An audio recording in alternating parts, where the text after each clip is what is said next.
Hello students, today's topic is causes of business risk. In the previous video, we discussed about the business risk. What is business risk? क्या होता है ये? किससे किससे होता है? तो so business risk means probability of losses.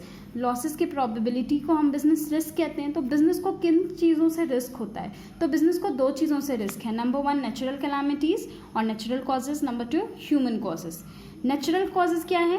That causes that risk which is from nature.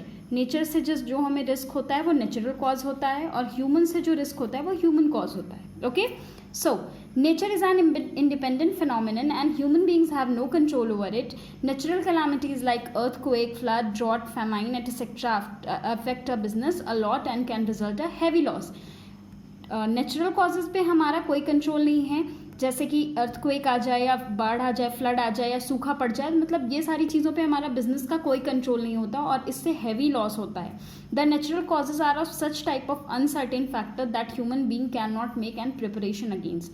Human beings उसके अगेंस्ट कोई भी प्रिपरेशन नहीं कर सकता है क्योंकि ये अनसर्टेन होता है. All of a sudden flood आ गया या फिर ड्रॉट सूखा पड़ गया या फिर फ्लड जो है अर्थक्वेक आ गया, तो उसके लिए बिजनेस प्रीवियसली रेडी नहीं होती. तो जो भी चीज़ें बियॉन्ड लिमिट होती हैं, बियॉन्ड एक्सपेक्टेशंस होती हैं, तो वो हमारी नेचुरल कॉजेज होती हैं. What about human cause? Human cause are related to a chance of loss due to human beings or employee of the organization.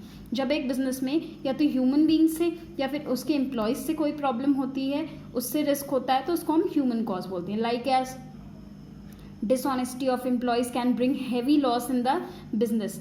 कभी कभी कोई भी फ्रॉड कर देता है बिजनेस में, कोई किसी एम्प्लॉय ने फ्रॉड कर दिया है, डिसऑनेस्ट हो गया, या फिर कोई बिजनेस की जो है चीज़ें लीक कर दी, कोई सीक्रेट लीक कर दिया, कॉम्पिटिटर के पास चला गया या फिर फ्रॉड हो गया, तो ये हमारी नेचुरल कॉजेज में आएगी. द एम्प्लॉय में be careless and may mishandle the machinery and resources which can also bring heavy losses and the wastage of resources. कभी कभी मशीन को प्रॉपरली हैंडल ना करना और रिसोर्सेज का, कंपनी के बिजनेस के रिसोर्सेज का मिस यूज़ करना भी ह्यूमन कॉज में आता है.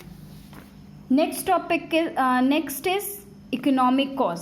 इकोनॉमिक कॉज कौन से होते हैं?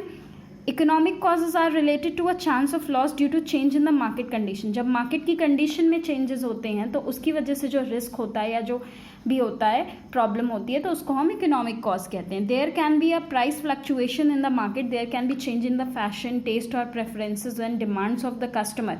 ये किसकी इकोनॉमिक कॉज किसकी वजह से होता है? समटाइम्स कस्टमर का टेस्ट चेंज हो जाए या कस्टमर की चॉइस चेंज हो जाए, फैशन चेंज हो जाए या कस्टमर की डिमांड चेंज हो जाए. इन सारी चीज़ों से होने वाले रिस्क को हम इस कॉज को हम इकोनॉमिक कॉज कहते हैं. There can be change in the degree of competition. ये कंपटीशन की डिग्री को भी चेंज कर सकती है, तो इससे होने वाले कॉज को हम इकोनॉमिक कॉज कहते हैं. Last but not the least, that is physical cause.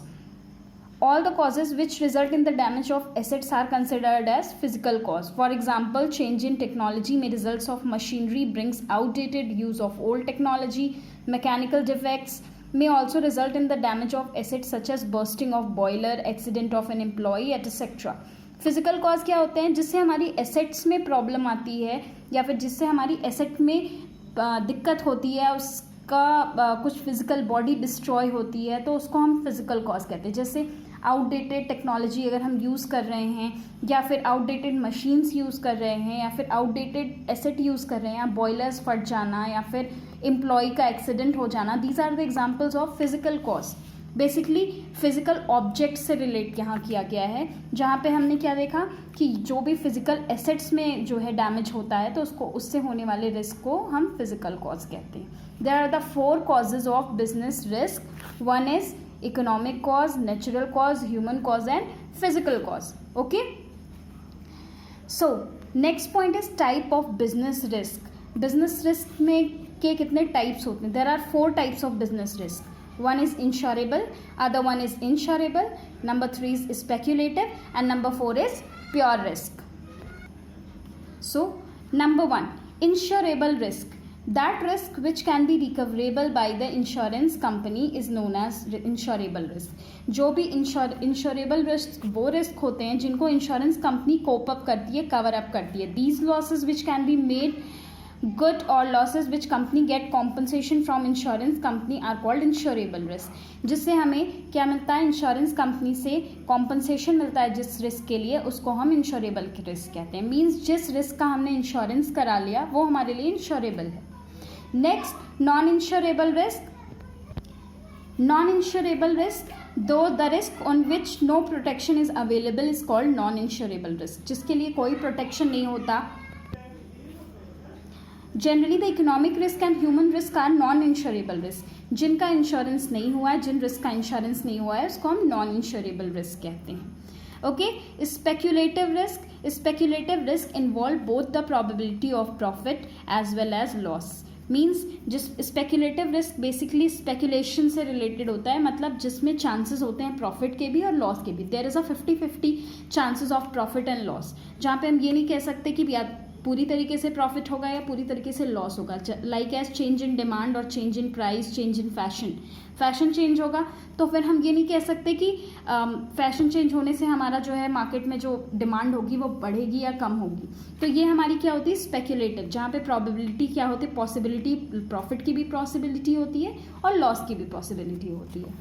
Number 4th and last point is pure risk. Pure risk involve only possibility of losses और नो लॉस. प्योर रिस्क में या तो पूरी तरीके से लॉस होगा या तो पूरी तरीके से प्रॉफिट होगा. यहाँ पे स्पेक्यूलेटिव रिस्क में हमने देखा कि 50-50 चांसेस होते हैं, बट यहाँ प्योर रिस्क में पूरी तरीके से रिस्क होता है कि या तो प्रॉफिट होगा या तो लॉस होगा या तो लॉस नहीं होगा.